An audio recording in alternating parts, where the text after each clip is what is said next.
Oh yeah, Craig Metrowich for Video Celebrity News, and today I've got with me stuntman extraordinaire, and the only person that I could see could level up to his height is definitely the Hulk, which is in the background. Introducing Winston Chong here in Cape Town, South Africa on a spectacular Heritage Day. Thanks for giving up your time to share with us and the audience, your experiences of life and the journey of being in the movie industry. So my first question is, how did this all start? Let's go back to your training side, your experience, your martial arts, before we get to the movie industry side. Well, me and my brother, we kind of very, involved with when we were small. We were very encouraged about the Chinese ways, and we were brought up in Hong Kong, where we kind of... So like the Bruce Lee way, hey? Speaking in my lingo. Yeah, you can say the Bruce Lee story, like the more the westernized, but or the modernized Bruce Lee story. But it started with our passion with my brother and I. We started Kung Fu when we were young, about 5-6 years old. We brought up in Hong Kong, and we obviously immigrated to South Africa. And obviously being here, with apartheid, it's very difficult because we were more classified as Chinese, classified as non-whites. So, but hang on, pause there. I haven't. You're actually right. We forget about that because it seems like a long time ago since the things changed. But in your mind, that's not so long time ago. It's still probably fresh in your mind, and how the changes have happened. I mean, it's actually profound that you probably couldn't do the sport at the level that you wanted to do the level because of certain restrictions. Am I right to say that? Well, I think, with just learning English, only speak Chinese and have to learn Afrikaans at the same time, because with apartheid, and we were lucky to be in a white school, but we're classified non-whites because in those days, Japanese was classified as white. So that controversial, politics. Right, the politics of the time. At the time. So, and we were bullied, and we were, treated as just like very alienated according to the people and the kids in the high school and the primary school. So we brought up kind of protective of ourselves, and we maintained the art with the Kung Fu, with the uncles, and meeting new, trying to maintain the... So just let me come in here. So what you're saying is, Craig, this wasn't a fashion thing that we did. We didn't wake up and decide Kung Fu's cool and we're going to do it. For you, it was actually more of a true self-defense situation. In other words, today we have cyberbullying, which is very real. In your case, you would have had physical bullying, where people would have tried to insult you because of maybe your height, and insult you because of your background and culture, insult you because you couldn't speak English with the same, let's say, dialect or tone as them. So in your world at the time, this thing called martial arts and having the ability to defend yourself was absolutely real and a requirement, huh? Well, look, in Hong Kong it was a lifestyle. Everyone done it.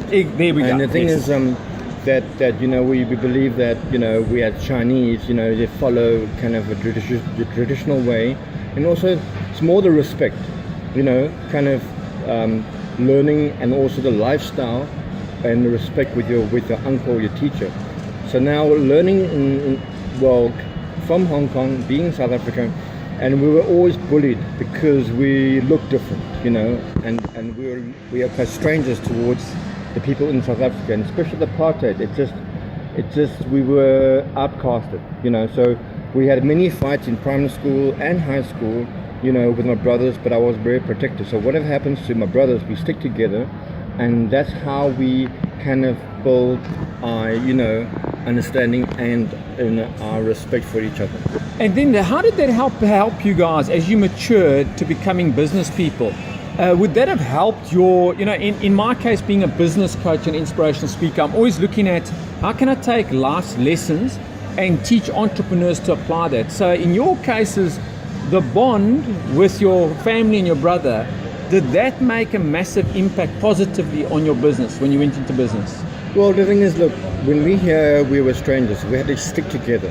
China people and culture ways, family is very important. So you respect your family, and you only can trust your family. So we learned the kind of honorable way from our mother, right. respectable way, and so from being, that way of, bringing up, we kind of trying to keep the same culture, and as we grow up, we never get involved with bad things, or. So what are the values that you were taught as a youngster growing up? Give us, because my audience are going to watch you and go, wow, this guy's really an amazing story, because he's gone through a tough path and journey, and yet he's come out on top of his game. The question is what are one of the lessons you learned out of that journey? What was one of the key lessons? Well, look, to keep it short, right? When we left high school, obviously, and during that time there were no technology, media, Google, Facebook. Yeah, I mean, correct. That's all changed today. So everything, dude, we had to learn from experience, and getting involved, and learning the bad and the good, within your heart and within yourself. So it's very spiritual in a lot of ways. So if you do something bad, or you kind of. So the spiritual was coming in there. The spiritual impact is very important for you, and I mean that I think in business is also the same. I always get back to this thing called, what's the purpose? Now in business, purpose is profit, right?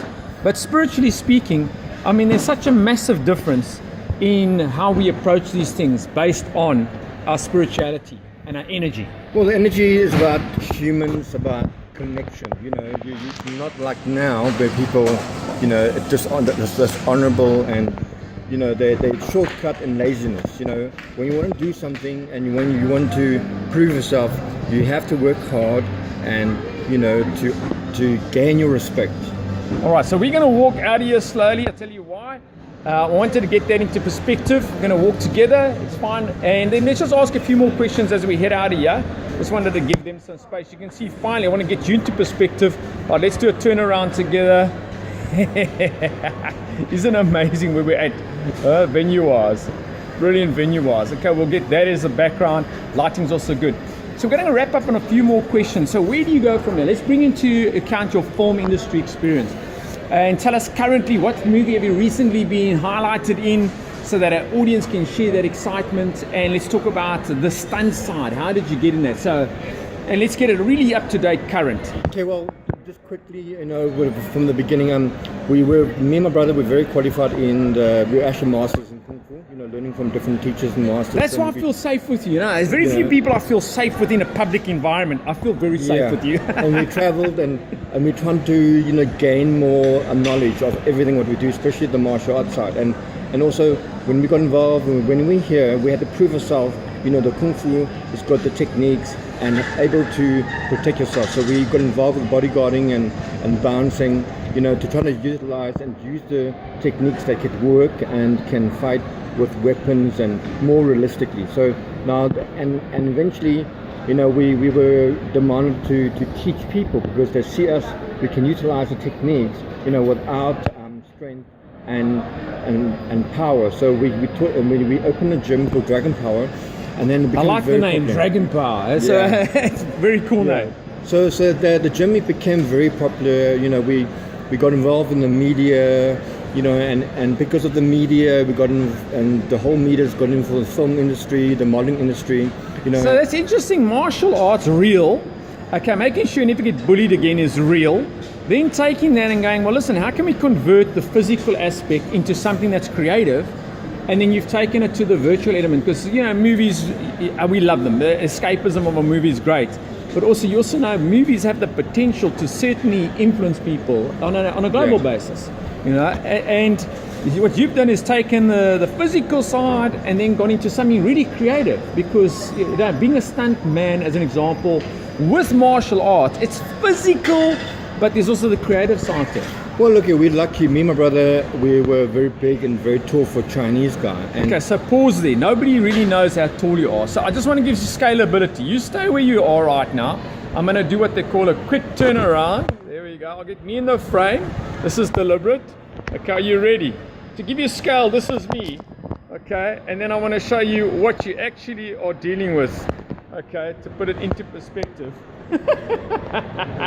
As you can see, okay, right, and if I stand next to him to give you a scale, all right, I have finally got somebody that I feel safe with, Winston, and that's a compliment to you. Well done for that. Just get in frame. So let's go to the recent movie that you featured in, that for us is really an exciting highlight. As in, well, let's do a punt out. What's the movie's name? Who did you act with? I've obviously seen some of the footage. It's very, very exciting. I saw the banner ad with you in action. Let's share that as a highlight and get our audience excited about the potential of them also one day featuring in a top movie. Well, look, a couple of years ago, I was lucky involved with this TV series called Black Sails. Yes. And we're doing for 4 seasons. And well, for me, it's not about acting. It's about the action and what I can give. And the thing is, it just gave me the foundation of learning, be more confident in front of the camera. But what it does is also help me to kind of expose and help people and show people, that they can believe in themselves. And I'm not really an actor, but this will give me the exposure and to be out there. So did you go to acting school at all? You said I'm not really an actor, but did you go to acting school, or No. were you mentored, or did they give you a fast track? The thing is, I try to be my own character. When I fight realistically. Not just these acting fights. Where you pretend and you kind of react to the emotions. I fight real. With knives and guns. So if I got on set with you, I better be ready that I might get actually hurt.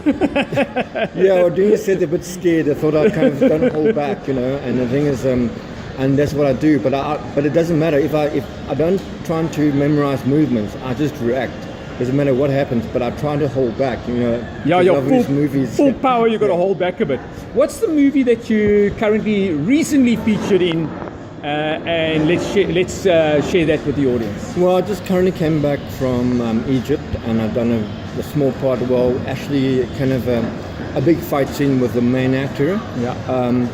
And they flew me in quite a short, notice, and I flew there for about 7 days, 2-day shoot. And of course, with the main actor, you have to be careful, exactly to control and not hurt the actor. So the self-discipline on your side's got to be paramount, to control the power that you don't hurt the main actor. Well, the thing is, from many years of martial arts, that as a teacher, it's not about aggression, it's not about beating people up, it's not about how good you can be, it's about control and spiritual. And the thing is, control about, if you can be good at what you do, that means you can control. Right. Right. And the thing is, controlling is the most important, because then you know exactly what you can do, what you can't do. So Winston, how young are you? Because remember, my audience are looking at these two guys. I'm 53 years young. I don't feel like I'm old at all. I still feel about 23 to 25. I mean, how young are you? I'm 48 years old. 48, and he's in phenomenal shape. And seriously, you're an inspiration to me, because you're a great guy. You've had your ups and downs, and that's what makes your charisma. Let's share one of your personal mega challenges that you recently survived. And the big C that we spoke about when we first met. Just share that with everybody. About 4 years ago, I was tested with colon cancer. And I was unbelievable. For me as a person, as a Let's fitness just walk person, together. Yeah, it's a bit noisy in the background. Yeah. It's just that it's a bit of shock, but I believe that it connected to me spiritually to God, where there's a reason for everything. So what happens is it gave me the kind of confidence to do more research about myself, what I can do to help other people. And also, doing the martial arts side of it, is my teacher taught us the healing part, the point system. And the most important thing is that if you can't survive, and no matter what, if you're injured, the most important is healing. You can't heal yourself. So let me come in there. This is a synergy between us. Like, I've been involved with childhood cancer with CHOC for about just over 10 years. And, so I attend the presentation. Sometimes I'm the MC. I will listen to the oncology professor. But the exciting part, Winston, because where's the positive in cancer? There is a positive. When you meet somebody who says, well, hang on, I survived. I got through this. So you surviving colon cancer, was it the biggest pain, suffering challenge you've had in your life? Well, you can say yes, But the thing is, the suffering is about a learning. The thing is, if we never suffered, we'll never experience, the lowest part of your life. And sometimes you want to give up. But when you look back and you have to find a way, it's about yourself. No one's going to be there for you. You have to survive yourself. So I had a lot of times, in pain, almost gave up. But looking myself, thinking, no one's here, all your friends, who are your friends, Yeah. So I survived, and I had to be strong for myself, to go through that. And So, also the pain there, what I found is people have empathy for you, right? So I had a skull tumor removed, okay? So I've been cut from ear to ear, so you can actually see my scars inside of my head from ear to ear. I've got a titanium plate, I've got a hole in my head, explains my personality. But you're right, people will say, look, we feel for you, they have empathy for you. And they mean well, but they don't truly understand what you're going through emotionally and psychologically. So here's my wrap up. What is the number one thing you'd share if you had an audience? Let's say we were at a creche right now, and the teacher said to you, so Winston, in your life, what is a key line you'd like to teach this young audience? So what is that answer? well, okay, if you can find influences of discipline, and also respect with children. So if you can help to control kids to learn what's right and what's wrong, and especially try to encourage them to have more knowledge, trying to have education where they can be encouraged and to learn more, and learning more and knowledge, and will reach another level in the future where they can be open about everything. So always be learning. Never think you've mastered it, even though you might have the label as a master in martial arts. You might have accolades and won awards. Always continue to learn, and that's going to be my wrap up. This is Winston Chong, an amazing guy sharing his experiences of life, martial arts, being a stuntman, featured in movies, very humble guy, telling us today that always be learning, make the best. This is for the Good News channel. Never give up. Never give up.